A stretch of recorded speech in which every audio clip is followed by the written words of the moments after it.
우리 옆에 계신 분들하고 인사하겠습니다. 날이 많이 추워졌습니다. 건강하세요. 날이 많이 추워졌어요. 건강하세요. 한 번 더 하겠습니다. 이번 주에 굉장히 추워진대요. 건강하세요. 이번 주에 굉장히 추워진대요. 건강하세요.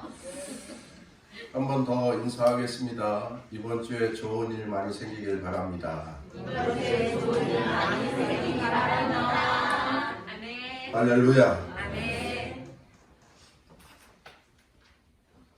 혜원이가 고등학교 1학년 입학식 하던 날에 학교 입학하러 간다고 제가 기도해 주느라고 문 앞에서 기도를 해 주었습니다. 그리고 가방을 들어보았더니 가방이 얼마나 무거운지 제가 들어도 무거울 정도로 혜원이가 쪼만했잖아요. 그 가방을 메고 간다고 생각을 하니까 너무 마음이 안쓰러워서 그래서 그날 제가 차를 태워서 학교를 데려다 주었습니다. 그게 잘못됐어요. 3년 내내 등하교를 시켜주었습니다. 어린데 무거운 가방을 메고 간다고 하는 게 제 마음속에 좀 측은지심이 생겼던 거지요. 아침에 교회에 나오다 보면 남동 초등학교 아이들이 2명, 3명 짝을 지어서 등교를 합니다. 그런데 가방이 꽤 무거워 보입니다. 거기에 뭐가 들었는지 다 잘 모르겠지만 가방을 메고 학교 가는 모습을 보면서 그렇지. 인생이 무거운 짐 하나하나 다 짊어지고 가는 게 인생이지. 그런 생각을 해보았습니다. 우리들이 다 그렇지 않습니까? 무거운 짐 하나씩 덜 메고 그렇게 인생의 길을 갑니다. 가족 생계를 책임져야 하는 가장들이 있고 또 취업 도전의 짐을 지고 가는 취준생도 있고 직장인이 자신이 감당해야 할 목표 또한 자신이 발표해야 할 프로젝트라고 하는 그런 짐도 있고 또 살다 보니 생겨난 육체의 질병의 짐도 있습니다. 웬만한 짐들은 내가 충분히 해치울 수 있다라고 생각을 하는 것들이 많이 있는데 때로는 자신이 넘지 못할 무거운 것도 있지요. 그 무거운 짐을 짊어지게 되면 엄청나게 스트레스를 받고 그 압박감에 어떤 사람들은 500원짜리 동전만한 원형 탈모증이 생기는 분도 있고 또 어떤 분은 속쓰림에 위궤양 같은 병이 생기는 분들도 있고 너무 고통스러워하다가 힘들어하다가 극단적인 선택을 하는 사람들도 때로는 있어서 무거운 짐 지고 가는 인생의 길이 매우 스트레스가 큰 거구나 하는 안타까운 생각이 들 때가 있습니다. 우리는 오늘 2022년 11월 27일 주일 예배를 드리고 있습니다. 2022년을 생각해 보면 시작할 때에는 누구나 다 희망찬 모습으로 시작을 했을 것입니다.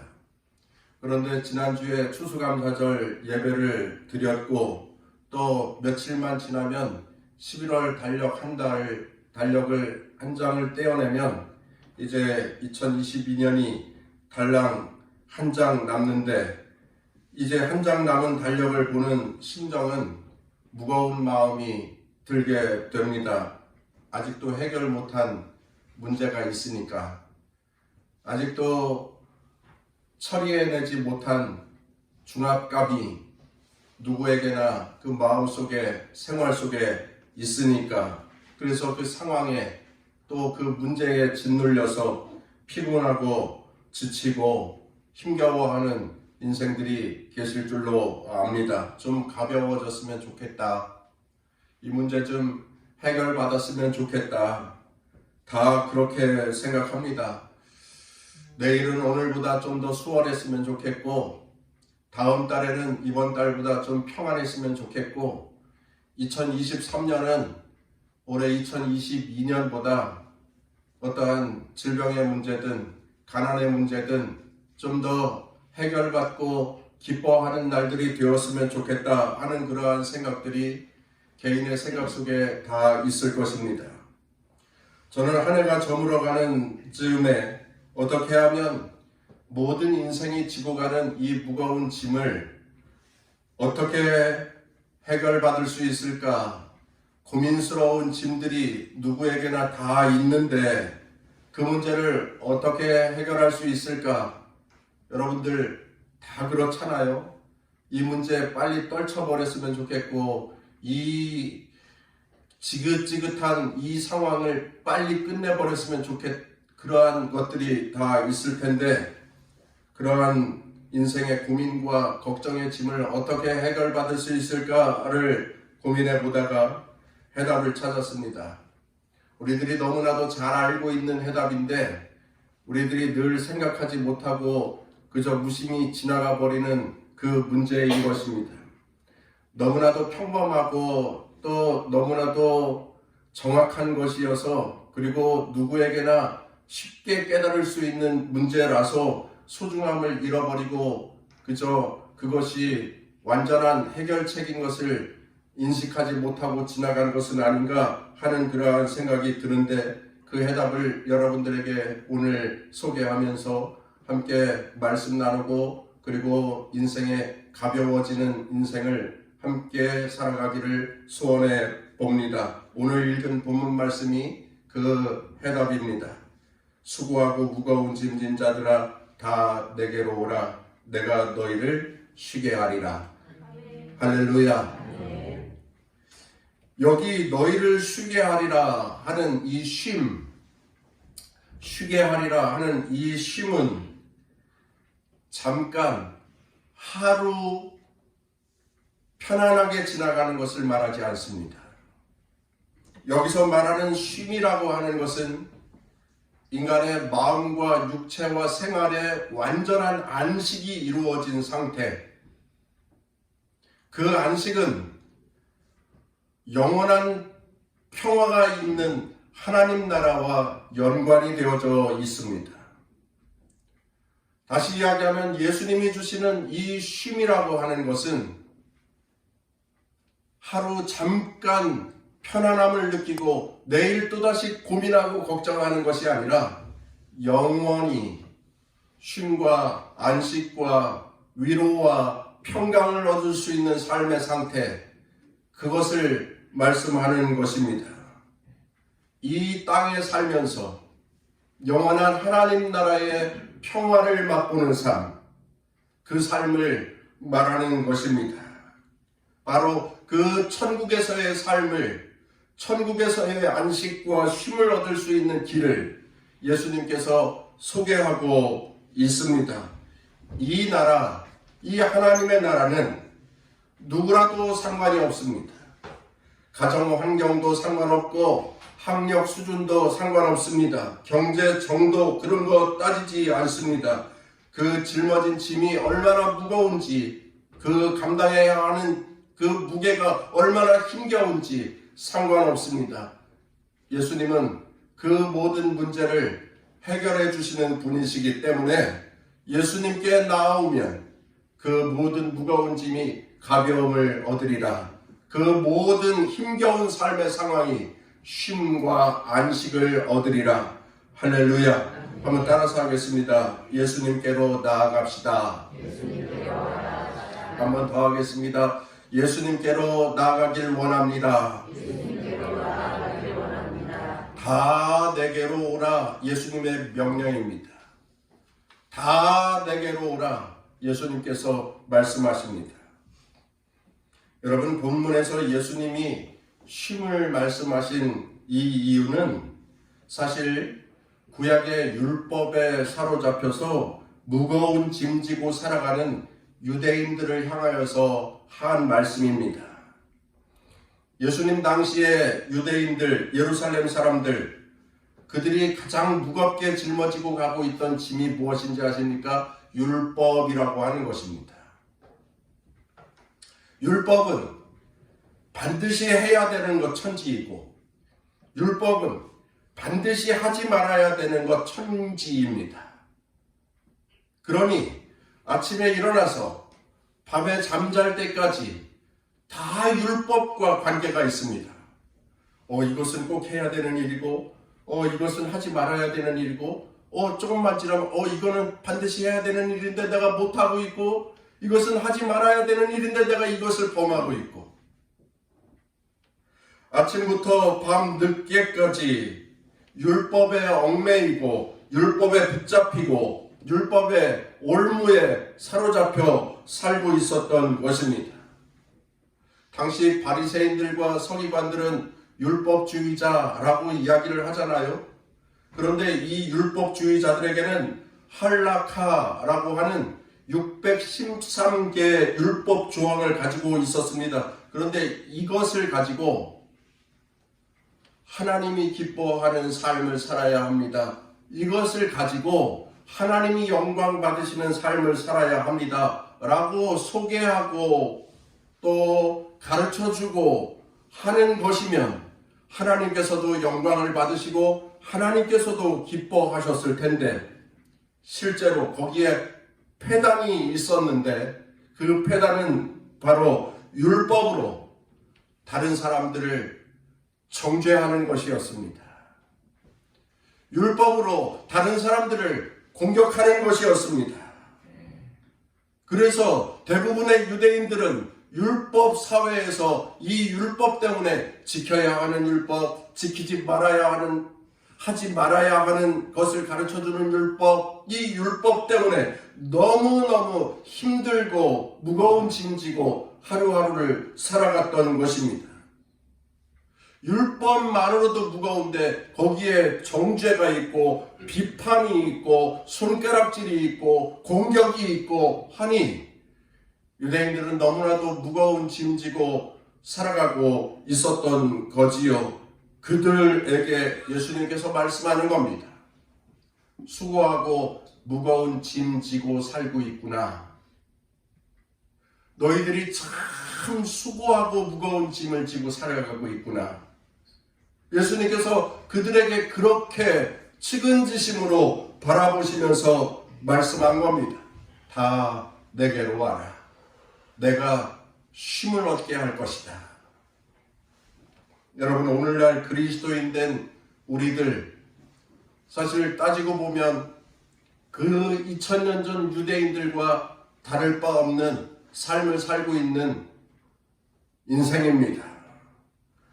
우리에게도 율법이 주어져 있거든요. 10계명과 같은 것이 율법입니다. 살인하지 말라, 간음하지 말라, 도적질하지 말라, 내 부모를 공경하라. 이러한 율법이 우리에게도 주어져 있어요. 그런데 주어져 있는 줄 모르지요. 그런 걸 생각 안 하고 사니까. 그러나 우리에게도 그 율법이 주어져 있습니다. 그래서 참된 그리스도인으로 살려고 하는 사람들은 이 모든 것을 잘 지키고 준수하려고 애씁니다. 그러기에 그것이 무거운 짐이 될 수도 있습니다. 율법을 말씀하는 마태복음 5장, 6장, 7장 산상수훈에 보면 얼마나 많은 율법이 우리에게 소개되어지고 있는지 제가 한번 쭉 읽어드리겠습니다. 누가 네 오른편 뺨을 치거든 왼편도 돌려대라. 속옷을 가지고자 하는 자가 있으면 겉옷까지 벗어주라. 억지를 부려서 오리를 가게 하거든 심리까지 같이 가주어라. 내게 구하고 꾸고자 하는 자에게 거절하지 말아라. 원수까지도 사랑하라. 구제할 때에 외식하는 자와 같이 나팔을 불며 생색내지 말아라. 구제할 때에 오른손이 하는 것을 왼손이 모르게 하라. 금식할 때에 괜히 아픈 기색, 슬픈 기색을 내지 말아라. 무엇을 먹을까, 무엇을 마실까, 무엇을 입을까 염려하지 말아라. 비판을 받지 아니하거든 남을 비판하지 말아라. 무엇이든지 남에게 대접을 받고자 하는 대로 너희도 남을 대접하라. 좁은 문으로 들어가라. 여러분, 얼마나 많은 율법이 우리에게 주어져 있는지 몰라요. 근데 이런 거 별로 평상시 생각 안 하고 살지요. 그래서 부담 없이 살지요. 그리스도인이라면 사실 이런 말씀에 창념하여서 살아서 좀 부담이 되어야 되는 게 맞는 거예요. 그런데 이 율법이 우리에게 주어졌을 뿐만 아니라 우리에게 무거운 짐이라고 하는 것, 부담이라고 하는 것은 이런 율법 조항뿐만 아니라 오늘 제가 여러분들과 함께 말씀 나누고자 하는 내용인데 우리의 인생에 닥쳐오는 삶의 문제들이 가득하다라고 하는 거지요. 질병의 문제가 있습니다. 경제의 문제가 있습니다. 인간관계의 문제가 있습니다. 직장의 문제가 있습니다. 그래서 이러한 문제들이 얽히고 설켜서 우리의 삶에 부담스럽게 하고 힘들게 하고 괴로워하게 하고 답답해하게 하고 고통당하고 그야말로 모든 사람들이 여기 계신 분 한 분 한 분 누구 빼놓지 못하고 다들 부담과 두려움과 무거운 짐 지고 인생을 살아가게 되는 것입니다. 그러한 인생을 사는 그리스도인들에게 오늘 예수님이 권유하십니다. 수고하고 무거운 짐 지고 가고 있구나. 다 내게로 와라. 내가 너희를 쉬게 하리라. 영원한 쉼과 안식을 주시겠다고 말씀하고 있습니다. 사랑하는 성도 여러분, 예수님의 권함을 듣고 예수님께 귀의하고 예수님께 귀환하는 하나님의 백성들이 되시기를 바랍니다. 예수님께로 가면 됩니다.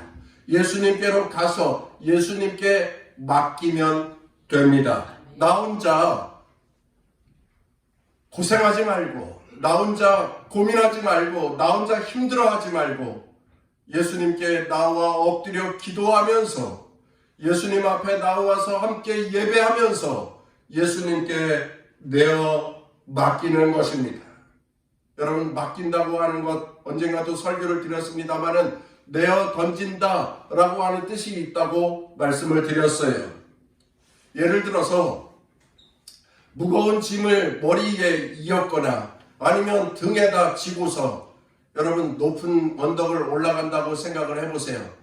어렵죠. 정상에 올라갔습니다. 그런데 더 어려운 일이 있어요. 그 비탈길을 머리에 이고 등에 지고 내려간다고 생각을 해보세요. 얼마나 어렵습니까?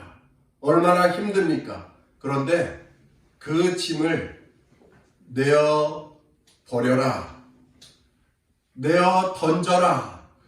굴려버려라. 그 짐을 내려서 굴려버리는 거예요. 그러면 그 짐이 떼굴 굴러서 저 아래 먼저 내려가 있게 되지 않습니까? 주님께 맡겨라 하는 의미는 그러한 의미를 담고 있는 거예요.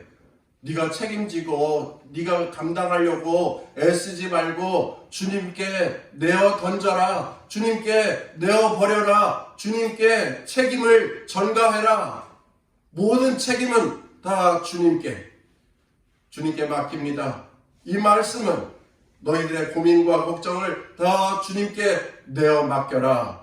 내어 던져라. 책임은 주님이 지십시오. 그러한 이야기인 것입니다. 그러나 대다수 많은 그리스도인들이 그렇게 하지 않아요. 배웠고 깨달았고 알았음에도 불구하고 그렇게 하지 않습니다. 모든 짐을 주님께 내어 맡기면 되는데 그렇게 하지 않습니다.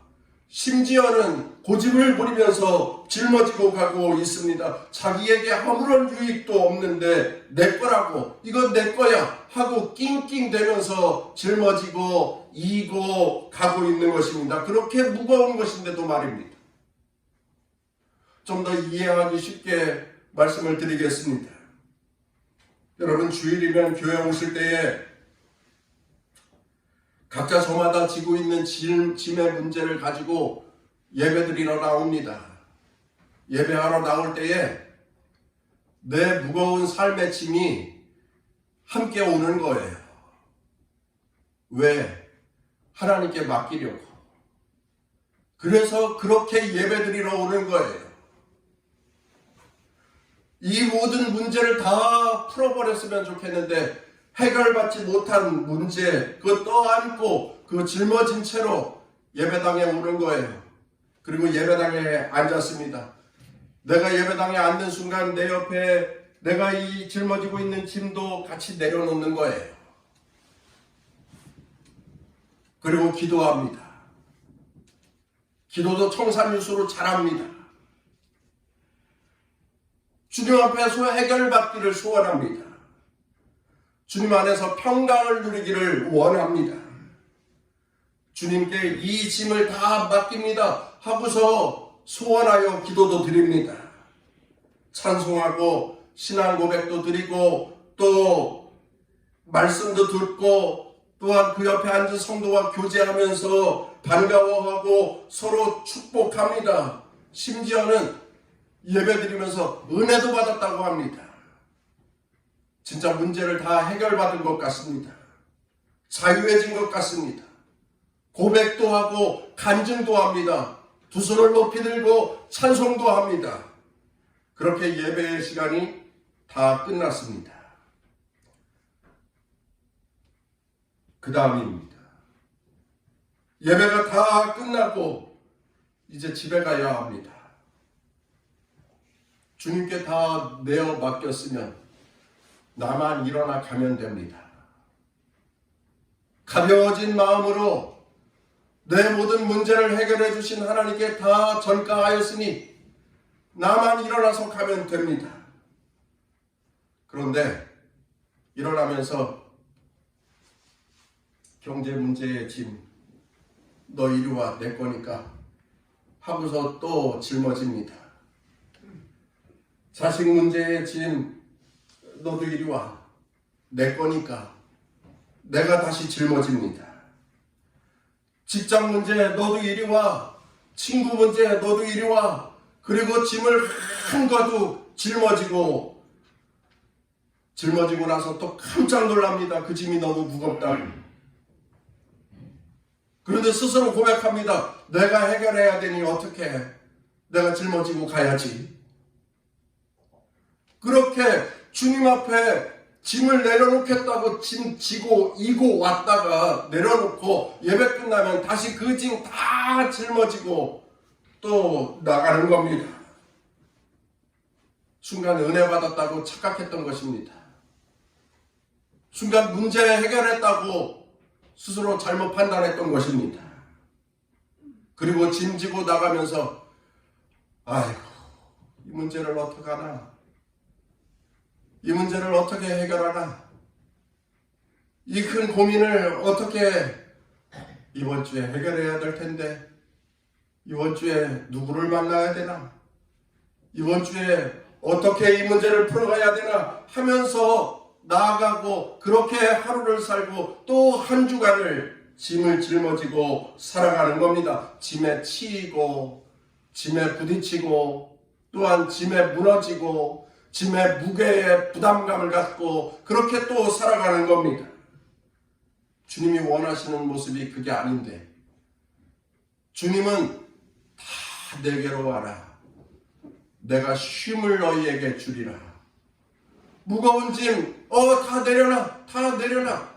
그거 다시 짊어지고 가지마. 내려놓으라고 하는데 내 거예요 하고서 다시 짊어지고 나가는 그리스도인의 모습이 오늘날 우리의 모습은 아닌지 여러분 어떠한 짐을 짊어지고 살고 계십니까? 해결해야 되는데 해결받지 않은 어떤 문제들이 있습니까? 여러분의 자유함을 깨뜨리는 어떠한 문제가 있습니까? 남에게 말 못할 나만의 사정이 여러분들에게 있으시지요? 있을 거예요. 아니 없어요 라고 말씀하지 마십시오. 고민 없이 사는 인생은 없습니다. 걱정 없이 사는 인생은 없습니다. 질병의 문제일 수 있고 갈등의 문제일 수 있습니다. 없어서 고민되는 분도 계실 겁니다. 희망 없이 하루하루 살아가는 그러한 인생들이 많이 있습니다. 여러분, 있는 그대로 주님 앞에 들고 나오셔서 주님 앞에 다 내어 던지고 주님 앞에 다 내어 맡기고 주님 앞에 책임을 다 전가하고 주님 때문에 나는 자유인이 되었습니다. 주님 때문에 나는 모든 부담감에서 해방되었습니다. 그렇게 고백하는 그리스도인이 되어야 할 줄로 믿습니다. 주님께서 약속하셨거든요. 수고하고 무거운 짐진 자들아 다 내게로 오라. 내가 너희를 쉬게 하리라. 무거운 짐지고 끙끙대지 말고 무거운 짐지고 부담 가운데서 살지 말고 쉼과 안식과 자유를 주시는 주님께 내어 맡기고 평안을 누리는 성도들이 되시기를 간절히 바랍니다. 성전의 마당만 밟는 자가 아니라 와서 예수님을 만나고 예수님의 말씀을 듣고 예수님의 품에 안기고 예수님께 모든 것을 다 내어 맡길 줄 아는, 다 책임을 주님께 전가할 줄 아는 성숙한 그리스도인이 다 되시기를 주의 이름으로 축원합니다. 예수님이 그런 분입니다. 인도 선교사를 지낸 선교사님의 글을 읽어보았습니다. 그 목사님은 인도의 빈민들을 격리해 놓은 캘커타의 빈민구역에서 복음을 전하였습니다. 그 도시가 1000만이 넘는 대도시인데 수십만의 빈민들이 모여 살고 있는 곳이 있다고 그럽니다. 쓰레기 천지이고 그곳에 살고 있는 사람들에게 복음을 전하였습니다. 히브리서 13장 12절 그러므로 예수도 자기 피로써 백성을 거룩하게 하려고 성문 밖에서 고난을 받으셨느니라. 예수님의 삶에 대해서 그 많은 빈민들에게 복음을 증거하였습니다. 당신들을 사랑하셔서 십자가에 못 박히신 분이십니다. 당신들을 구원하시기 위하여서 십자가에서 피 흘리신 분이십니다. 당신들을 너무너무 사랑하여 주셔서 십자가의 고난을 당하신 분, 만날 때마다 오늘도 내일도 만나는 사람들에게 예수 그리스도의 십자가에 피 흘리신 예수 그리스도의 그 크신 사랑하심을 증거하고 전파하였습니다. 그런데 빈민들에게 이 말씀이 끌림이 되었습니다. 감동이 되었습니다. 그리고 많은 충격이 되었습니다. 나 같은 사람을 사랑하는 사람이 있었다니, 나 같은 존재를 진심으로 사랑하여서 자기 목숨까지 내어버리신 분이 계셨다니, 그분이 실제의 인물이었다고 하니, 꿈에는 이야기가 아니라 2000년 전 이스라엘에서 구원자로 오신 예수 그리스도의 생애였다고 하니 그들이 선교사님께 묻습니다. 하나님의 아들 예수께서 당신이 사랑하는 자들에게 힘을 주시기 위하여서 십자가에 못 박혀 죽으셨단 말이죠. 당신이 사랑하는 그 자가 바로 나 같은 빈민이라도 괜찮다는 말이죠. 나 같은 이러한 빈민들을 사랑하시기 위하여서 구원자로 이 세상에 오셨고 하늘 영광 하늘 보좌를 버리시고 오셔서 십자가에 피 흘려서 죽으셨단 말이죠. 묻고 또 묻습니다. 이에 선교사님이 대답하지요. 그렇습니다. 맞습니다. 그래요. 예수님은 당신들과 같이 가난하고 없이 살며 버림받은 자들의 친구가 되어주시고 위로자가 되어주시고 구원자가 되어주시는 분이 바로 예수님이십니다. 라고 하는 사실을 증거할 때에 수많은 빈민들이 예수님을 영접하고 구원받는, 그래서 복음 선교에 엄청난 역사가 있었다는 그러한 간증의 이야기였습니다. 사랑하는 귀한 성도 여러분, 예수님은 우리를 사랑하여 주십니다. 예수님은 우리에게 사랑으로 다가오신 분입니다. 그리고 우리를 구원하시기 위하여서 십자가에 피 흘려 죽으신 분입니다. 3년 동안 공생의 사역을 하시면서 상처난 자들과 함께 하셨고 지치고 상한 자들의 친구가 되어주셨고 그리고 고민하고 걱정하는 자들에게 위로자가 되어주셨고 모든 아파가는 자들의 마음을 싸매주시는 분이셨고 모든 자들의 허물을 용서하여 주시는 분이셔서 끝내 모든 인생의 자유를 주시기 위하여서 십자가에 피 흘려 죽으셔 고난당하셨던 분 예수님, 그 예수님이 오늘 우리에게 말씀하십니다. 수고하고 무거운 짐 지고 살아가고 있구나. 다 내게로 와라. 내가 쉼을 얻게 하리라. 오늘부터 5주 동안 예수님이 오신 대림절을 우리들이 살게 될 것입니다. 날 사랑하신 예수님, 날 구원하신 예수님, 나의 힘이 되신 예수님을 발견하고 그 예수님께 나의 믿음의 고백과 신앙의 간증 그리고 높여드리는 찬송이 여러분들의 신앙의 삶에 여러분들의 삶의 자리에 있기를 주의 이름으로 부탁을 드립니다. 예수님이 오십니다. 큰 사랑으로 우리에게 오십니다. 그 예수님이 오늘도 저와 여러분을 향하여서 두 팔을 벌리시고 초청하십니다. 수고하고 무거운 짐 지고 살아가고 있구나. 다 내게로 오라. 내가 너희를 쉬게 하리라. 예수님의 초청하심에 제가 주님께로 달려갑니다.